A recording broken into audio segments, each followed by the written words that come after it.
की सलामती हो। आप सभी एक दूसरे को कहें कि खुदावंद आपको बरकत दे। आपको बरकत दे, आपको बरकत दे।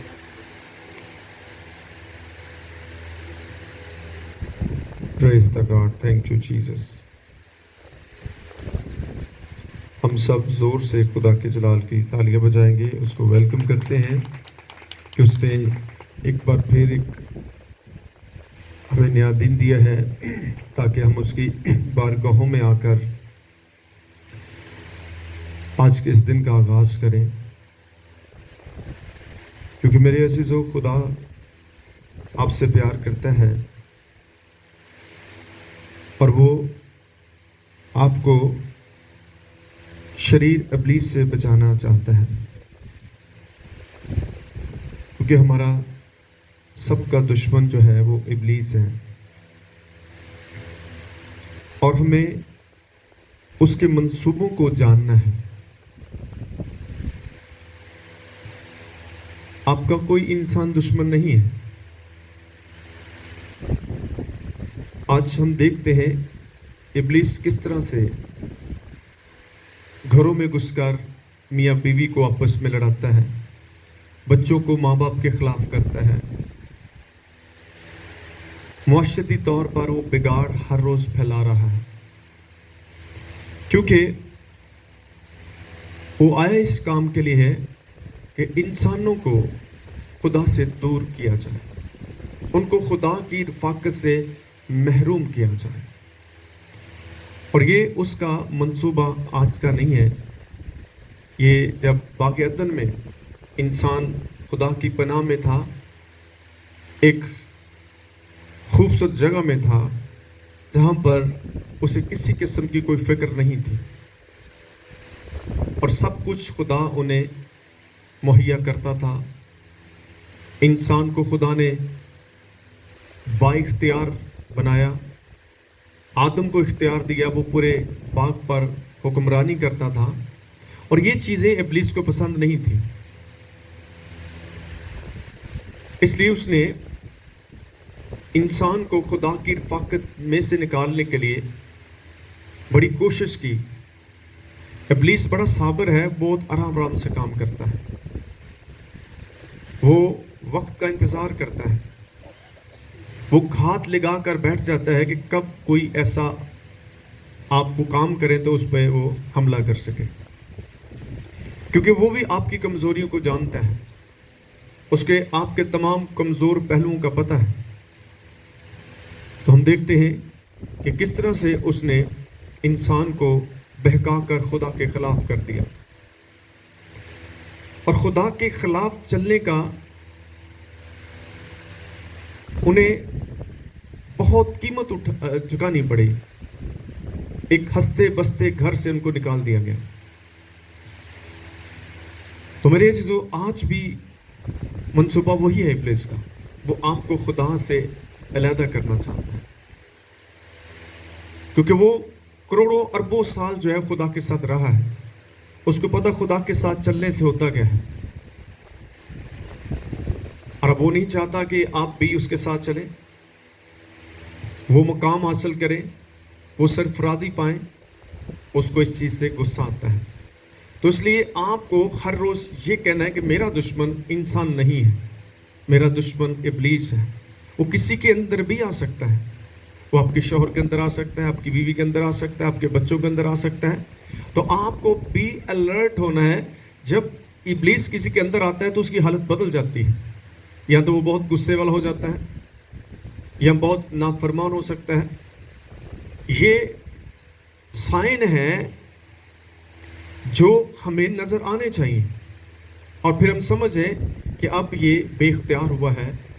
आप थोड़ा सा अवॉइड करें, थोड़ी सी बर्दाश्त करके इब्लीस के उस मंसूबे को नाकाम बना दें, क्योंकि अगर आपके अंदर उसके अंदर इब्लीस है तो फिर आपको उस इब्लीस का मुकाबला कैसे करना है ये आपको समझना पड़ेगा। नहीं तो वो आपके अंदर भी आ जाएगा, तो दोनों के अंदर आके फिर मिसाइल ज़्यादा बढ़ा देगा। तो बाइबल हमें बताती है कि किस तरह से हम एक सेफ लाइन पे जा सकते हैं। सबसे पहले हमें इन चीज़ों को जानना होगा। آپ کتنا ہر روز ابلیس کے بارے میں جانتے ہیں اور خدا کے بارے میں جانتے ہیں؟ آپ کے پاس اتنا وقت نہیں ہے کہ آپ اپنے دشمن کو جانیں کہ اس کا منصوبہ کیا ہے، میرے خلاف، میرے بچوں کے خلاف کیا ہے. تو آپ اپنے خاندان کی پروٹیکشن کے لیے خدا سے رابطہ کریں، کیونکہ وہ اس پر غالب آیا ہے. جب وہ اس پر غالب آئے تو آپ بھی اس پر غالب آئیں گے. آمین. خدا نے اپنے کلام میں بیان کیا ہے کہ وہ ہمیں فتح سے بڑھ کر غلبہ دیتا ہے. کب دے گا غلبہ؟ جب ہم اس کے ساتھ وفاداری کے ساتھ چلتے رہیں گے اور پھر جو خدا کہتا ہے وہ کرتے رہیں گے. یہ نہیں ہے کہ چند دن ہم چل کر پھر اپنی مرضی کے ساتھ چلنا شروع کر دیں گے. اور ابلیس یہی چاہتا ہے کہ آپ اپنی مرضی کے ساتھ چلیں. اور جب آپ اپنی مرضی کے ساتھ چلیں گے تو آپ پھر گریں گے، کیونکہ ہم انسان ہیں، کمزور ہیں. ہماری مرضی جو ہے وہ ہماری خواہشات کو پورا کرنے میں لگتی ہے. اور بائبل کہتی ہے جب خواہشات بڑھتی ہیں تو گناہ کو جنتی ہیں، جب گناہ بڑھتا ہے تو موت آتی ہے. تو ہمیں ان چیزوں کو جاننا ہے، کیونکہ آپ جب تک اس روئے زمین پر، آپ کا دشمن بھی یہاں پر موجود ہے. وہ کوئی وقت نہیں چھوڑے گا، کوئی موقع نہیں چھوڑے گا کہ آپ پر اٹیک نہ کرے. کلام میں کیا پڑھتے ہیں کہ وہ شیر ببر کی طرح دھارتا ہے کہ میں کس کو پھاڑ کھاؤں. آپ سو جاتے ہیں، آپ لاپرواہ ہو جاتے ہیں، لیکن وہ نہیں ہوتا. آپ ڈھیلے پڑ جاتے ہیں، سست پڑ جاتے ہیں، لیکن وہ اپنے کام کو کرنے کے لیے ایکٹیو رہتا ہے. تو آپ کو اس سے بھی زیادہ ایکٹیو ہونے کی ضرورت ہے، کیونکہ آپ کی ذمہ داریاں زیادہ ہیں. آپ نے بہت ساری زندگیوں کو بچانا ہے، بہت ساری روحوں کو بچانا ہے. اپنے خاندان کے لیے پریئر کریں، اپنے بچوں کے لیے دعا کریں. آرام سے نہ بیٹھیں. میں نے ایک چیز دیکھی ہے، ہم انتظار کرتے رہتے ہیں کوئی مصیبت ہم پر آئے، کوئی ایسا حملہ ہو تو پھر ہم اٹھ کے دعا کریں گے. پھر ہمیں ایک دم بیداری آ جاتی ہے، پھر خدا کی طرف بھاگتے ہیں، پھر ایسے لوگوں سے رابطے کرتے ہیں کہ ہمارے لیے دعا کریں، مشکل میں ہیں. ایسے نہیں کریں. آپ کو ہر روز خدا کے ساتھ چلنا ہوگا، پھر آپ ایک فتح مند زندگی گزار سکتے ہیں، ایک شادمان زندگی گزار سکتے ہیں. اس کے لیے آپ کو بھی کچھ کرنا ہے. آئے کلام میں سے دیکھتے ہیں امثال 28واں باب اور اس کی 13ویں آیت مقدسہ کو پڑھتے ہیں.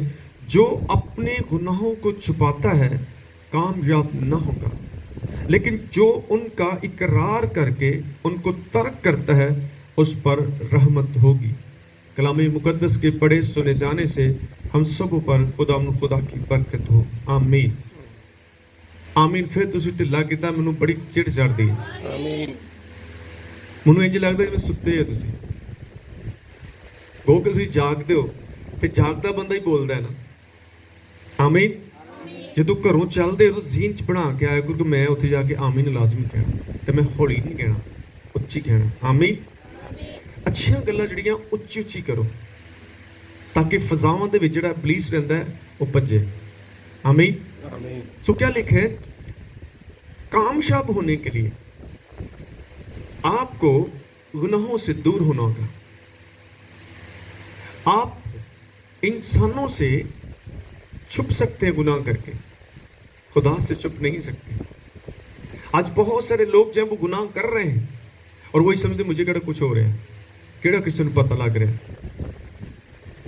لیکن جو کچھ آپ کر رہے ہیں وہ آپ بھگتیں گے، اس کی آپ کو سزا ملے گی. یہ کبھی ہو سکتا ہے ہم اپنے بچوں کو غلطیاں کرتے ہیں تو انہیں سزا دیتے ہیں، تو خدا نہیں دے گا. معاف وہ بے شک کرتا ہے، لیکن آپ کو تھوڑی سی پنشمنٹ بھی ملے گی تاکہ دوبارہ وہ آپ کام نہ کریں. اور آپ کو ملتی ہے. کبھی سوچیں ایسا ہوتا ہے. آپ جب گناہ کرتے ہیں تو آپ کے مالی حالات خراب ہو جاتے ہیں، آپ کی صحت خراب ہو رہی ہوتی ہے. پھر جب آپ کو ہوش آتی ہے پھر آپ گناہ کا اقرار کرتے ہیں، آپ کو خود سمجھ ہوتی ہے کہ یہ میں نے کیا تو یہ رزلٹ ہوا ہے.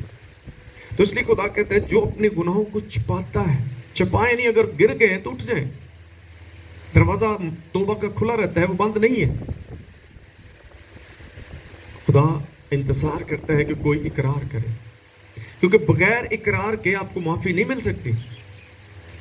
آپ اس چیز کو جاننے کی کوشش کریں. ہم انسان ہیں، گر سکتے ہیں، گرائے جا سکتے ہیں، لیکن پڑے نہ رہے وہاں پر. آپ کو गुनाह से नफरत करनी है। आप इंसानों से कितनी नफरत करते हैं?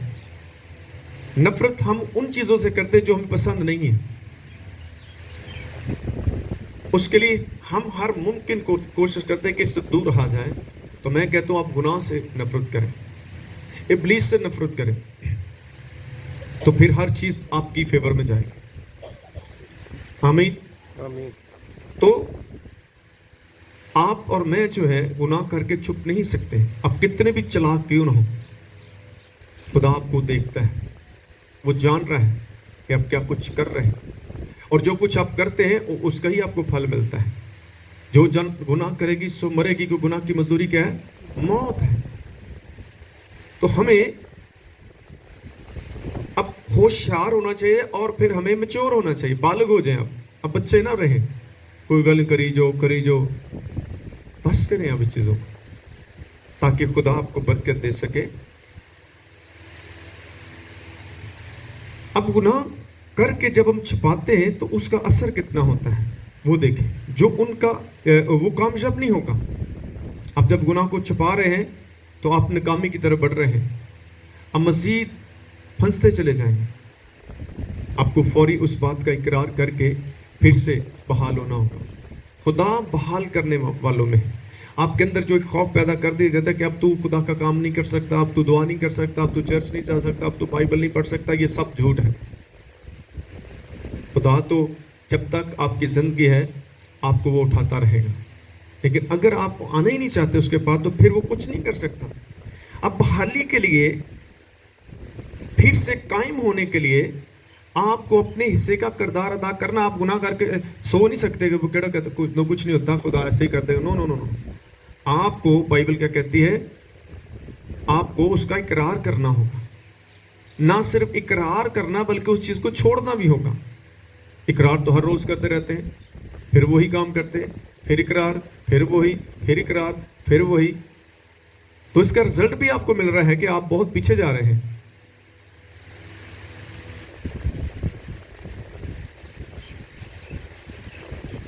तो खुदा कहता है इसको तर्क कर ताकि तुझ पर रहमत हो। आमीन। अब रहमत भी चाहते हैं, काम भी उल्ट पुलट करते हैं, तो ये बुरी बात होगी। एक अव्वल और पढ़ते हैं, घर जाएं, देखें, हम सब इंसान हैं, कोई ये नहीं कह सकते मैं बड़ा पाक साफ हूँ, लेकिन हम अगर पाक हैं या रास्ते के काम कर रहे हैं तो ये फल भी इसका नजर आता है। आप पहचाने जाएंगे। यीशु मसीह ने कहा दरख्त अपने फलों से पहचाना जाएगा। आप अगर अच्छे कर रहे हैं तभी पता चलेगा, बुरा कर रहे हैं तब भी पता लगेगा। ये नहीं हो सकता कि आप बुरा कर रहे हैं तो आप छुप सकते हैं, अगर आप अच्छा करें तो भी आप नहीं छुप सकते, वो भी नजर आएगा। इमाल उसका 3 बाब और उसके 19 आयत देखते, बस तौबा करो और रुजू लाओ ताकि तुम्हारे गुनाह मिटाए जाएं और इस तरह खुदावंद के हुजूर से ताजगी के दिन आए। आमीन। कौन से दिन आए? ताजगी के, यानी बहाली के, खुशहाली के, सरफराजी के दिन आए। तो किन चीजों ने आपकी बहाली रोकी हुई है? गुनाहों ने रोकी हुई है। तो खुदा का कलाम ये कहता है बस तौबा करो। तौबा का मतलब है कि वापस आ जाओ। आपको एक तजर्बा हो जाना चाहिए कि ये काम करने से होता क्या है। गुनाह का भी आपको तजर्बा हो जाना चाहिए कि ये मैं करता हूं तो इसका रिजल्ट मुझे क्या मिल रहा है। जब आपको किसी चीज का रिजल्ट मिल जाए तो फिर मेरा ख्याल है कि अक्लमंदी यही है कि दोबारा वो काम ना करें। अगर आप छाती से छलांग लगाएंगे तो क्या होगा? आपकी टांगें टूटेंगी, आपका जिस्म जो है वो जख्मी होगा। तो मेरा नहीं ख्याल दोबारा आप छलांग लगाएंगे, क्योंकि आपको उसका तजर्बा हो गया इसके करने से होता क्या है। कितने लोग जहर पीना चाहते हैं? पिएंगे जहर? ऊंचे सारी बोले पिएंगे नहीं। क्यों नहीं पिएंगे आप? आपकी जान ले सकता है। अगर आपको कुछ पैसे दे दिए जाए, कोई 10-12 लाख रुपया दिए, फिर आप पी लेंगे? 1 करोड़ आपको दे दिया जाए, 1 अरब आपको दे दिया जाए, करेंगे? शाबाश। आप, इसका मतलब आप अक्लमंद हैं, आप बेवकूफ नहीं हैं। کیونکہ آپ جانتے ہیں کہ زہر پینے سے میں مر جاؤں گا. یہ آپ کو علم ہے کہ آپ زہر پینے سے مریں گے اور گناہ کرنے سے بھی آپ مریں گے. اگر یہاں آپ عقل استعمال کرتے تو یہاں بھی آپ کو کرنی پڑے گی. یہ وقتی موت ہے، وہ ہمیشہ کی موت ہے. اس لیے آپ کو گناہ سے دور ہونا ہوگا. آپ اگر زہر پینے سے بچ رہے ہیں، آپ کو اتنا پیسہ بھی دیا جا رہا ہے، پھر بھی آپ نہیں کر رہے ہیں. کہا جاتا ہے نا مطلب لالچ کر لیں، چل کوئی گل نہیں یار پی لے لیں، پچھلے تو سمرن گے نا. آپ کو پتا ہے اس کے پینے سے میں اس دنیا سے چلا جاؤں. تو یہی نفرت، یہی علم آپ کو گناہ کرنے کا بھی ہونا چاہیے کہ اس کے کرنے سے میں روحانی طور پر مر جاؤں گا. آج آپ بدنی موت سے بہت ڈرتے ہیں، اور وہ تو آپ نے مرنا ہی ہے. آج نہیں کل آپ کو اس دنیا کو چھوڑنا ہی ہوگا، کیونکہ خدا نے پہلے ہی کہہ دیا ہے. جب انسان کو اس نے تخلیق کیا، بنایا، تو کہا اے آدم تو خاک ہے اور پھر خاک میں ہی لوٹے گا. اور کوئی بھی اس دنیا میں نہیں رہا، سب کو ہی جانا پڑا ہے. تمام انبیاء چلے گئے، شاگرد چلے گئے، یسوع مسیح خود بھی اس دنیا کو چھوڑ کر چلے گئے. کیونکہ ہم زمینی نہیں ہیں.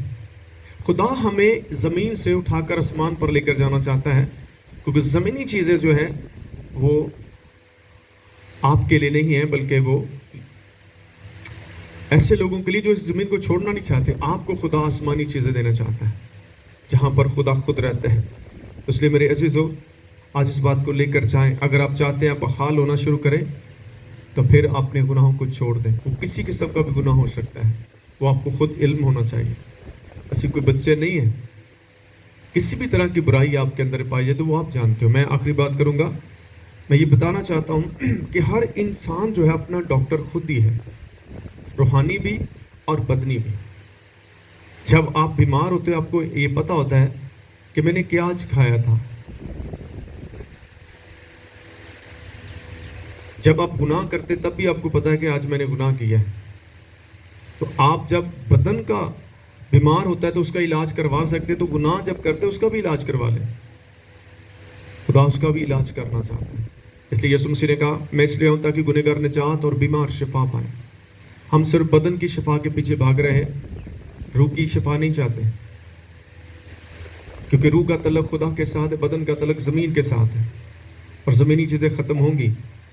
اس لیے آپ کو اپنی زندگی جینا ہے. اپنی روح کی فکر کریں اور خدا کی بادشاہی کے لیے خود کو تیار کریں. خدا آپ کو اور مجھے اس کلام کے وسیلہ سے برکت دے. آمین.